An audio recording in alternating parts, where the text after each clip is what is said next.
আসে না কেন? লন্ডন থাকি কইতাছে আমি বাংলাদেশের প্রেসিডেন্ট। কেন সেটা কয় কেন? ওই বাংলায় আসুক, বাংলা চলে আসুক। আবার কি হয় না হয় আসুক বাংলায়, আসে না কে? ভয় পায় বেটা, ভয় পায় সেই জন্য আসে না। আসে না কে? কি জন্য আসে না?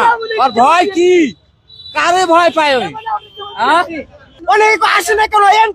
হ্যান ত্যান ইত্যাদি গোয়া মারি বদলা মেরে পাখি। আমার কথা হইছে সে নিরাপদ পাইতেছে না। তারেক রহমান কুকুরে মেরে ফেলেছে। এটা তারেক রহমানের চিন্তা ভাবনা। কুকুরে মেরে ফেলেছে, তারেক রহমান হুইল চেয়ারে বসে দিচ্ছে, জেল কাটাইছে। তারেক রহমানের নিরাপত্তা কি দিবে? তারেক রহমানের জন্য নিরাপদ, তার নিরাপদ পাবে তখনই বাংলাদেশ আসবে, তখনই তোমরা সাই দিচ্ছ। এখন না আইতাছে না তার নিরাপত্তার অভাবে। নিরাপত্তা কেন দেবো? তোমার নিরাপত্তা ওরা দেবো। আজ তো সব জায়গায় বিএনপির লোক বেশি, তাই না? তাইলে ডর কিসের? তাই আসে না কেন?